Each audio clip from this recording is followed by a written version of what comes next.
Thank you thank you thank you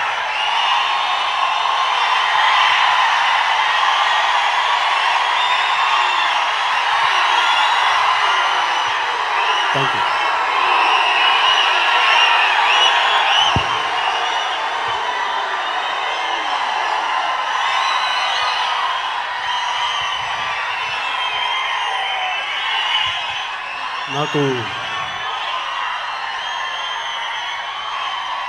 నేను ఎప్పుడు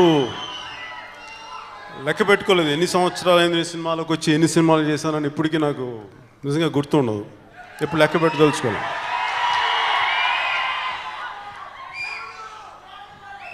నాకు సినిమా చేయడం తెలుసు తప్ప నాకు సక్సెస్ మీట్స్ కానీ ఇవన్నీ నాకు అలవాట్లేదు.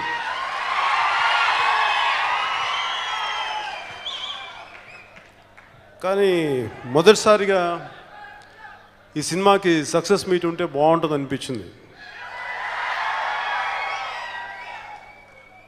అంటే నాకు ఒక ఖుషి తర్వాత ఒక ఎన్ని సంవత్సరాలు దాదాపు 10 సంవత్సరాలకు పైన నాకు మీ అందరికీ నచ్చే పూర్తిగా ఇలా అత్తారింటికి దారేదిలాగా ఒక పూర్తిగా నచ్చే సినిమా నాకు అలాంటి ఘన విజయం రాకపోయినా కానీ నేను స్టిల్ నాకు సినిమాలంటే ఇంట్రెస్ట్ ఉండటానికి కారణం మీరు నా పట్ల చూపే ప్రేమే.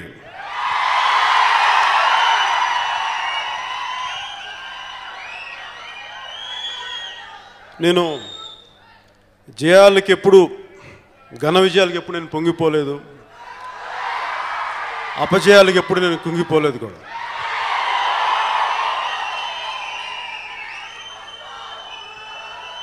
అలాగే నాకు 10 సంవత్సరాల తర్వాత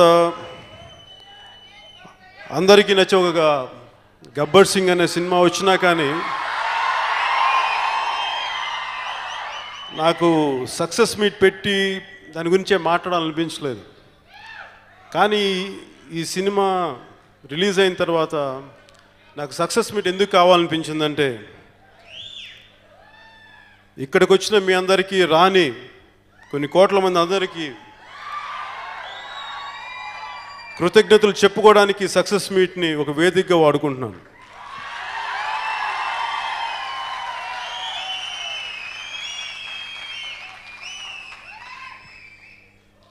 నాకు థ్యాంక్ యూ థ్యాంక్ యూ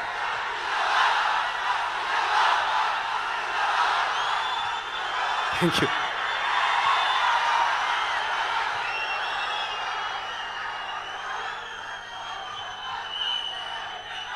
ముఖ్యంగా ఈ సినిమా అనేక కారణాల వల్ల, రాష్ట్రంలో ఉన్న కారణాల వల్ల సినిమా రిలీజ్ అయ్యి అంటే విడుదల అన్నీ సిద్ధమైపోయి కూడా మేము రిలీజ్ చేయడానికి ఇబ్బందులు ఉన్న పరిస్థితుల్లో ఇంకా రిలీజ్ అవ్వబోద్ది అనుకుంటుండగా నేను గబ్బర్ సింగ్ 2 స్క్రిప్ట్కి నేను ఎక్కడ గోవాలో ఉన్నప్పుడు నాకు ఫోన్ వచ్చింది ఒక రోజు.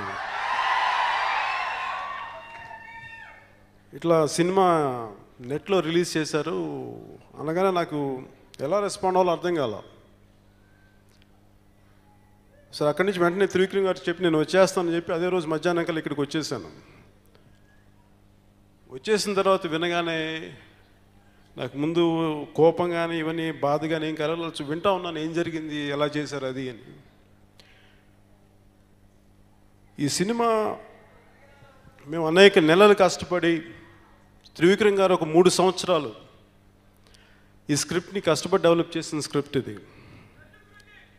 అలాగే ఒక దాదాపు 60 కోట్ల పైన బడ్జెట్ పెట్టి ఈ సినిమా రిలీజ్ చేస్తే కరెక్ట్గా రిలీజ్ ముందు ఎవరు చేశారో మాకు ఆ రోజుకి తెలియదు. కానీ ఒక 4 రోజుల ముందే వచ్చేసేటప్పటికి మా మొత్తం టీంలో నటుల్లో కానీ ఎంటైర్ టెక్నీషియన్స్లో కానీ ప్రొడ్యూసర్స్ కానీ డిస్ట్రిబ్యూటర్స్ ఎగ్జిబిటర్స్ అందరికీ లోపల విపరీతమైన బాధ, అందరు కుంగిపోయినారు. ఎలా తట్టుకోవాలో తెలియదు. ఇంక ఒకసారి బయటికి వెళ్తే ఇంక సినిమాని ఇంకెవరు చూడరు. మా అందరికీ తెలుసు చాలా బాగా వచ్చిన సినిమా అని. ఈ సినిమా ఇంకెప్పటికి బయటికి రాదు, ఇది అయిపోయింది అనేది అందరికీ వచ్చేస్తుంది. అలాంటి భావన వచ్చినప్పుడు నేను కానీ త్రివిక్రమ్ గారు కానీ మా మనసుల్లో ఎక్కడా కూడా అపజయం ఆలోచన కనీసం వీసమెత్తి కూడా ఎక్కడ మాకు అనిపించలేదు.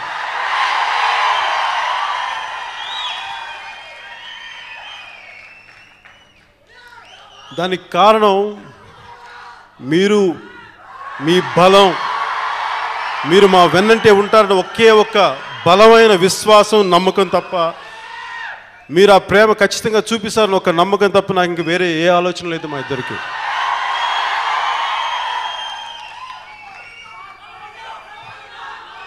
అంటే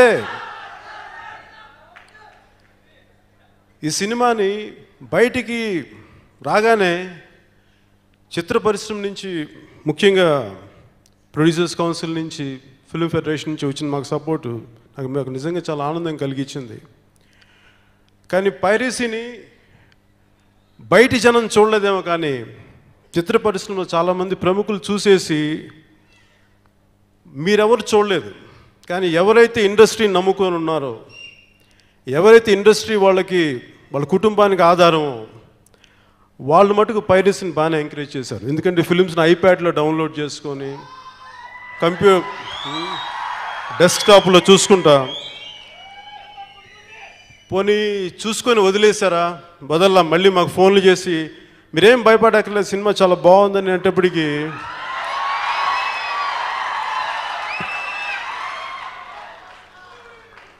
వాళ్ళని చూసి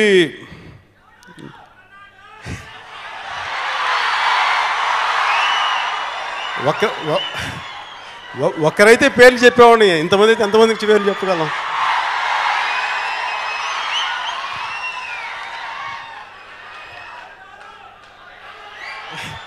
చెప్పలే. కానీ మాకు అలాంటి రియాక్షన్స్ కూడా మేము చూసి మాకు నవ్వాలో ఏడవాలో కూడా తెలియదు, అలా వింటా కూర్చున్నాం. అసలు వీళ్ళకి ఏమాత్రం కామన్ సెన్స్ అనేది ఉందా వీళ్ళకి? అసలే ఎద్దుపుండు కాకి రుచి అన్నట్టు, అసలు మూలిగే నక్క మీద తాటిపండు పడ్డట్టుగా మళ్ళీ ఇలాంటి కామెంట్స్ కూడా ఎదుర్కొని, మాకు మటుకు తెలుసు, మా గుండె లోతులోంచి తెలుసు ఈ సినిమా చాలా ఘన విజయం సాధిస్తుంది, మీ అందరికీ చాలా ఆనందం కలిగిస్తుంది, మాకు ఖచ్చితమైన నమ్మకం తెలుసు. దాన్ని నా వెనకాల ఉంది మీరే నా పవర్. మీరు లేకపోతే నేను ఉంటానా? తల్లిదండ్రుల తర్వాత, అన్నయ్య వదిలిన తర్వాత అంత బలం, అంత సపోర్ట్ మీరే కాదు నాకు. మీరే లేకపోతే నేను ఉంటానా? మీకోసం నేను ప్రాణాలు ఇవ్వలేనా? మీరు చూపించే ప్రేమాభిమానాల మధ్య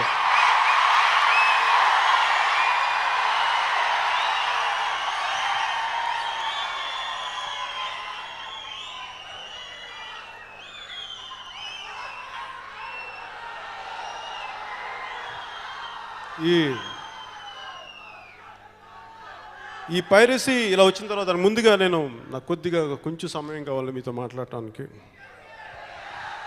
ఎందుకంటే ఎప్పుడోగా నాకు మాట్లాడాలని కోరిక, అది ఈరోజు కొంచెం మాట్లాడాలని కోరిక వచ్చింది.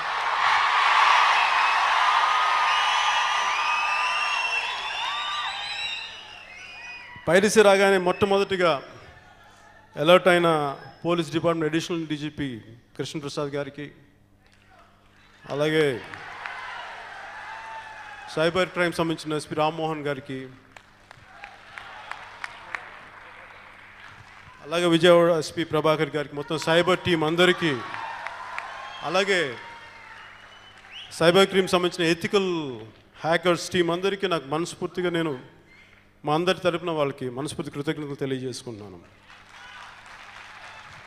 అలాగే తెలుగు ప్రొడ్యూసర్స్ కౌన్సిల్ తరపున పైరసీకి వ్యతిరేకంగా పనిచేసిన శ్రీ రాజ్ కుమార్ గారికి, వారి ఎంటైర్ టీంకి కూడా నేను మనస్ఫూర్తిగా కృతజ్ఞతలు తెలియజేసుకుంటున్నాను.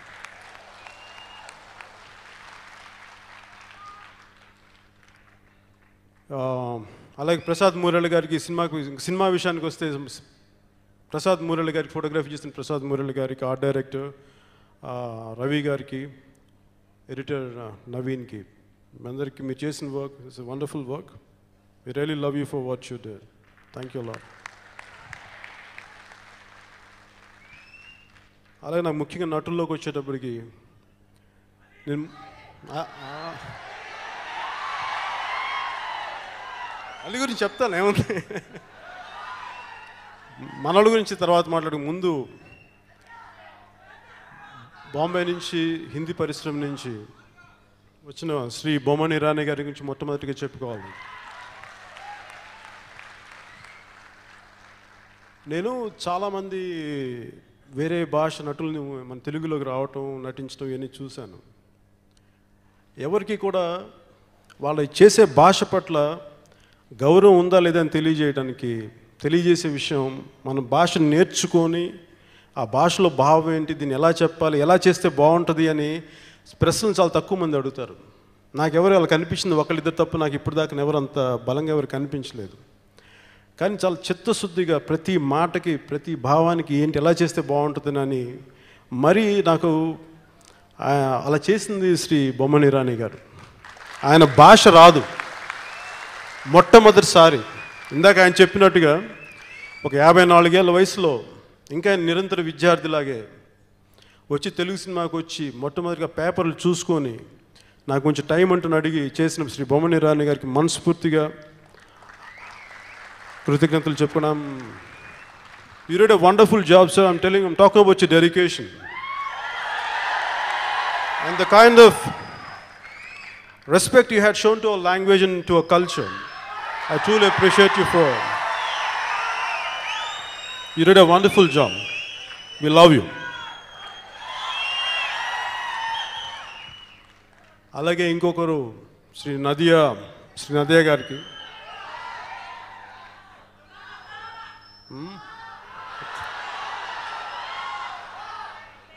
అలాగే మేడం నదియా గారికి మొట్టమొదటి అత్తగారిగా మేనత్తగా యాక్ట్ చేసినప్పుడు, మేనత్త క్యారెక్టర్ అని తీసుకున్నప్పుడు ఆవిడలో ఉన్న హుందాతనం, ఆవిడ అంతకుముందు హీరోయిన్గా యాక్ట్ చేసి ఎక్కువ సినిమాలు చేయకుండా చాలా తొందరగా రిటైర్ అయిపోయి ఆవిడ వ్యక్తిగత జీవితంలోకి వెళ్ళిపోయి ఆవిడ చేస్తారా లేదని మాకు డౌట్ ఉండేది ఈ సినిమాకి.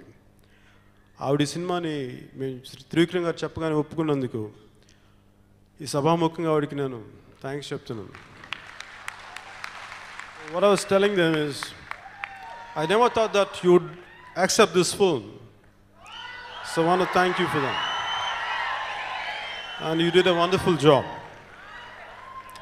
And you're such a great co-star. Great. I really enjoyed working with you.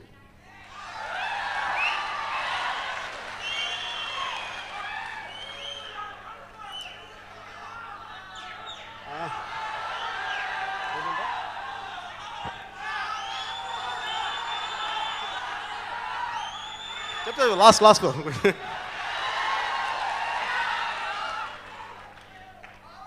తర్వాత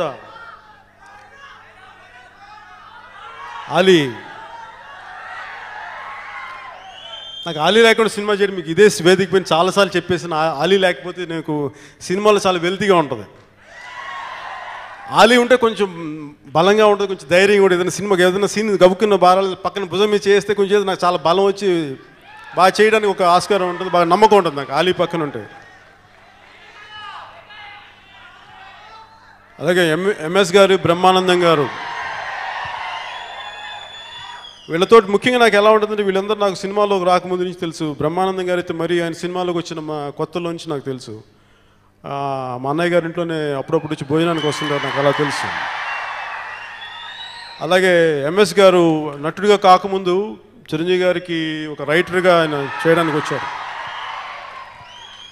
సో ఆయన నేను కలిసి చిరంజీవి గారి కోసం కొన్ని కథలు తయారు చేసేవాళ్ళం. అవి రిజెక్ట్ అవుతూ ఉండే, మేము అలా సిగ్గు లేకుండా వినిపిస్తున్న వాళ్ళు, కానీ ఎప్పుడు కుదరలేదు ఎప్పుడు. ఇంకా ఫైనల్గా ఆయన ఇంకా రచయితగా మానేసి ఇలా యాక్టర్గా అయిపోయారు. ఇంకా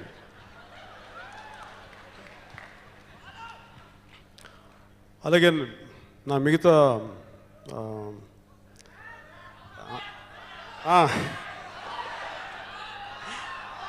నాకు బాగా నచ్చిన సీన్ దీంట్లో రావు రమేష్ గారు చెప్పే విధానం, డైలాగ్ డెలివరీ కానీ ఆయన ఇన్వాల్వ్మెంట్ చాలా బాగుంటుంది. ఆయన కూడా నాకు చాలా కాలం తెలుసు.